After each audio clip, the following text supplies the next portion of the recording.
గౌరవ తెలంగాణ హైకోర్టులో ఈ పబ్లిక్ సర్వీస్ కమిషను నిరుద్యోగుల గురించి ఎంత తప్పుగా అక్కడ మాట్లాడుతుందనే దాని గురించి మాట్లాడడానికి ఆ విషయం చెప్పడానికే ఈ వీడియో.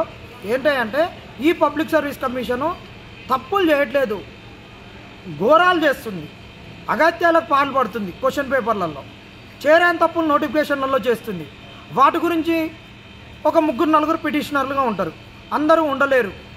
ఒక ముగ్గురు నలుగురిని పిటిషనర్గా పెట్టి ఆర్థికంగా వాటిని కూడగొట్టుకొని కేసును ముంగటేస్తారు. ముగ్గురు పిటిషనర్లు ఉన్నారు, నలుగురే ఉన్నారు, 1000 మంది రావట్లేరు అని చెప్తారు. మరి 1000 మంది నీ ఆఫీస్ దగ్గరికి వచ్చినప్పుడు మాకు అన్యాయం జరుగుతుందిరా అని వచ్చినప్పుడు ముళ్ళ కంచెలు ఎందుకు వేసుకుంటున్నావు? 1000 మందిని నువ్వు 1000 మంది కావాలంటే 1000 మంది నీకు వచ్చి అప్లికేషన్స్ ఇస్తారు, నువ్వు రిజాల్వ్ చేస్తున్నావా?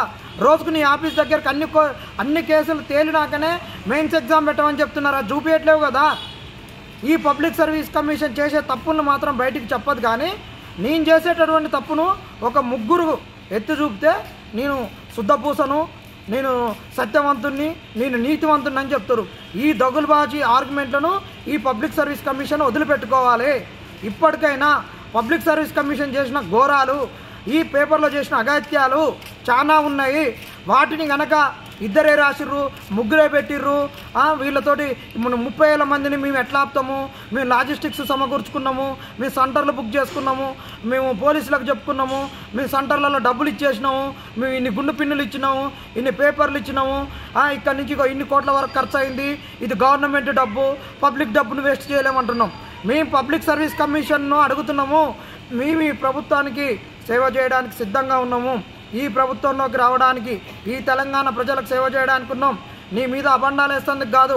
మా జీవితాలు అయిపోతున్నాయని నిరుద్యోగులు ఇక్కడ గోస పెట్టుకుంటున్నారు. నువ్వు చేసిన తప్పులను ఇద్దరు ముగ్గురిని బూచిగా చూపించి ఈ కేసులలో ఏం లేదని చెప్పకు, నువ్వు చేసిన తప్పులను చెప్పుకో.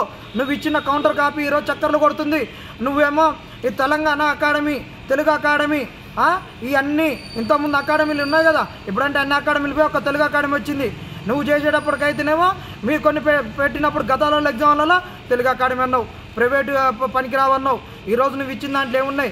అన్ని ప్రైవేట్ సోర్సులు పెట్టినావు, వికీపీడియాలు పెట్టినావు, వెబ్సైట్లు పెట్టినావు. గతంలో ఏది పనికిరాదన్నావు, మరి ఈరోజు అన్ని పెడుతున్నావు. రేపు ఇంకొకళ్ళు అయితే మీ పబ్లిక్ సర్వీస్ కమిషన్లో ఉన్న చైర్మన్లో మీ చుట్టాలో ఇంకొకళ్ళు ఏదో బ్లాగులు నడిపినా, వాళ్ళు వెబ్సైట్లు నడిపినా వాటిని కూడా ప్రామాణికంగా తీసుకొస్తారా?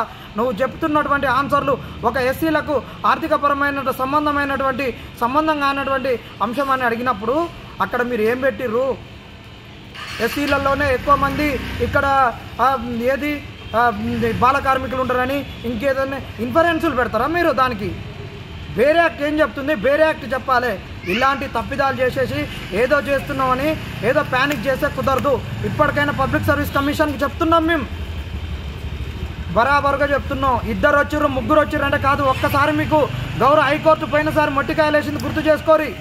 గౌరవ హైకోర్టు ఒకసారి అన్నది, గత సంవత్సరంలో ఒక్కళ్ళు వచ్చినా కానీ కోర్టుకు ఖచ్చితంగా అన్యాయం అయితే ఊకోము, వాళ్ళకి న్యాయం జరిగిందాక ఊకోమని మొట్టికాయలేసి గత నోటిఫికేషన్ క్యాన్సిల్ చేసింది. గత నోటిఫికేషన్లో ముగ్గురు పిటిషనర్లు ఉన్నారు. అప్పుడు ఏం చేసిర్రు?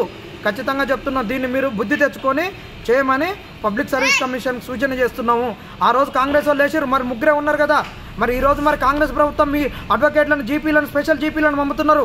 ఇది ఆర్గ్యుమెంట్ ఎట్టిస్తారు? ఆ రోజు ముగ్గురు ఉంటారా, నలుగురు ఉంటారా అని మీరు ఏమన్నారు? 40,000 మంది ఉంటారా, 40 లక్షల మంది ఉంటారా అన్నారు కదా. ఈరోజు కూడా గుర్తుపెట్టుకొని ఖచ్చితంగా మీరు చేసిన తప్పులకు బేషరతుగా క్షమాపణ చెప్పి స్టే ఇచ్చి గ్రూప్ 1 మెయిన్స్ రాసే అభ్యర్థులకు న్యాయం చేయాలని మీ ప్రభుత్వానికి సూచన చేస్తున్నాం.